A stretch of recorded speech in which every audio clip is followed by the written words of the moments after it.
Bonjour, bienvenue à toi aujourd'hui. Ça fait tellement longtemps qu'on s'est vu en réel. J'ai l'impression que à travers toute cette neuvaine où on a repris la neuvaine de l'année dernière, je suivais moi aussi la neuvaine en ligne, mais j'avais l'impression à quelque part d'être un peu loin de toi. Mais ça me fait plaisir de revenir. J'ai une bonne nouvelle pour toi. L'Esprit Saint est parmi nous. Nous avons reçu un don du ciel, le don de l'Esprit Saint. C'est pas n'importe quel cadeau qu'on a reçu, hein? Pas vrai? Et aujourd'hui, c'est la fête de Marie, mère de l'Église. Fondation de l'Église hier, dimanche de la Pentecôte. Et aujourd'hui, fête de Marie, mère de l'Église. Qu'est-ce que Marie pourrait bien faire? Marie, mère de l'Église, c'est la Marie éducatrice, celle qui va nous dire comment vivre avec l'Esprit Saint, comment grandir dans l'Esprit Saint. La Vierge Marie, elle est pleine de sagesse, c'est ça, hein? Et elle me donnait de comprendre que comme c'est avec de l'argent qu'on fait de l'argent, ça a l'air que les économistes disent ça, avec l'argent, on fait de l'argent. Avec l'Esprit Saint, quand on a reçu l'Esprit Saint, on grandit dans la vie de l'Esprit Saint. Et là, ça devient pas mal extraordinaire. Je vais t'en parler dans 4 parties. Je vais t'expliquer ça dans 4 points différents, probablement 2 aujourd'hui et 2 demain, des lieux où on peut grandir dans l'esprit. Mais comme toutes les médailles ont 2 côtés et qu'elles sont importantes, comme nous autres, notre croix de bois, sur notre croix, il y a la croix avec Jésus et Marie, et à l'endos de notre croix, on a la médaille miraculeuse. Et je voudrais te dire que pour rien au monde, je voudrais perdre la médaille miraculeuse. Alors, dans ces parties-là, on va rencontrer un côté et l'autre côté. Hein? Comme à un moment donné, on va parler du ciel, eh bien, on va parler de la terre aussi.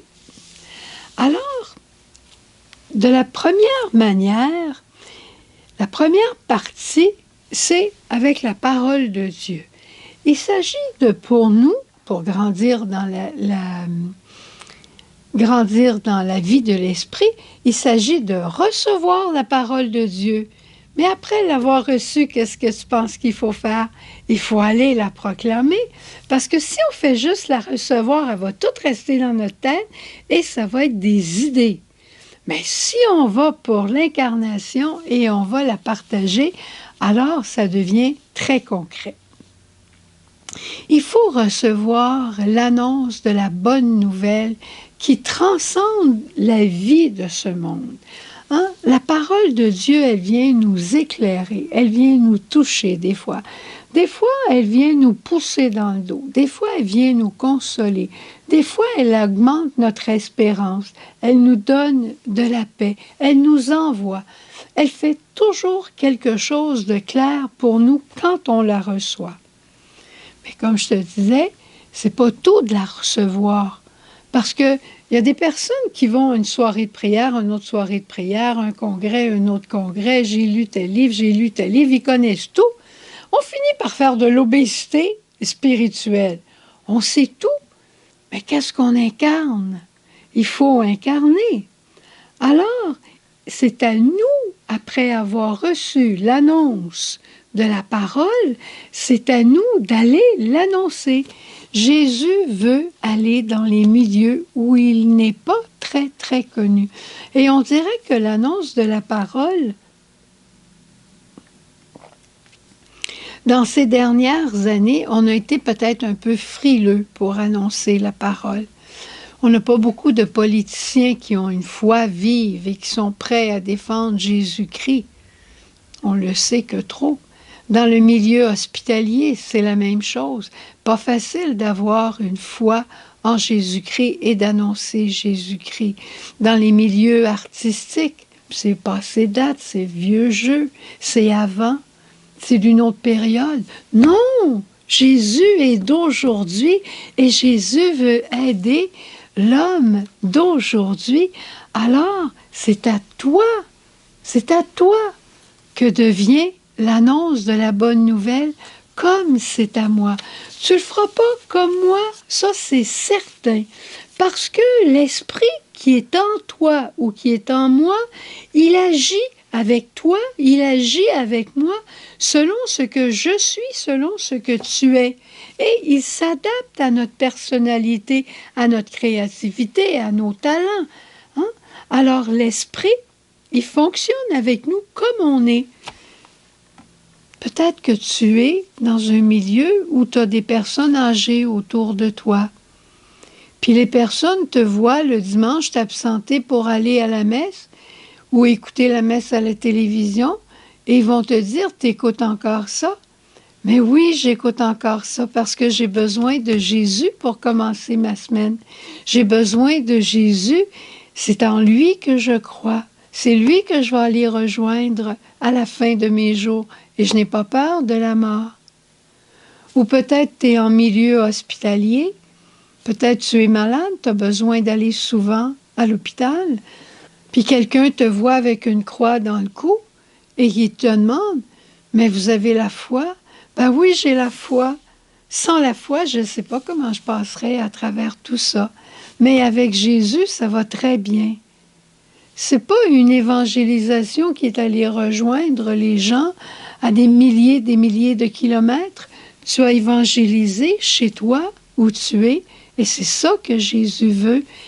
Tu lis la parole de Dieu, tu laisses la parole de Dieu t'interpeller et tu l'annonces dans la journée même.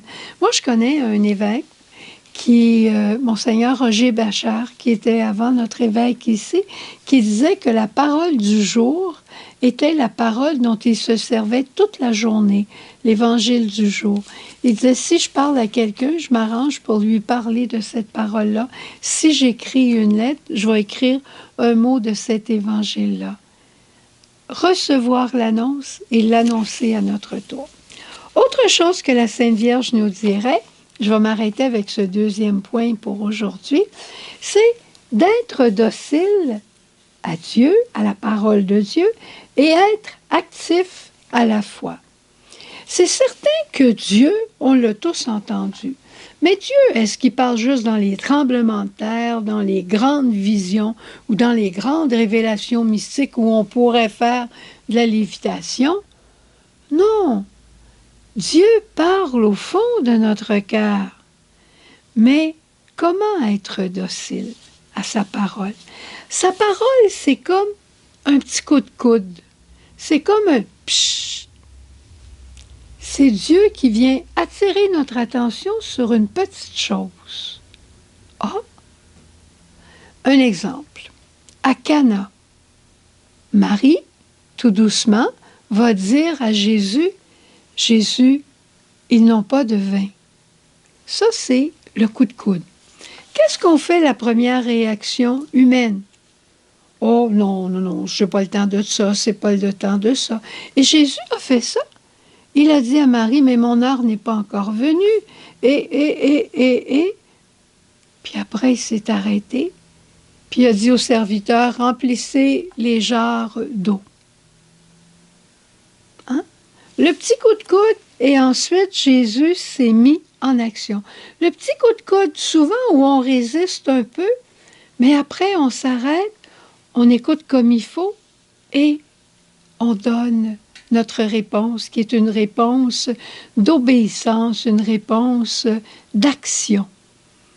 Le plus beau modèle, c'est notre Marie, mère de l'Église aujourd'hui, mais Marie, à l'Annonciation, l'ange est arrivé, il l'a surpris. Et Marie a dit, mais comment ça va se faire? Je ne connais pas d'homme.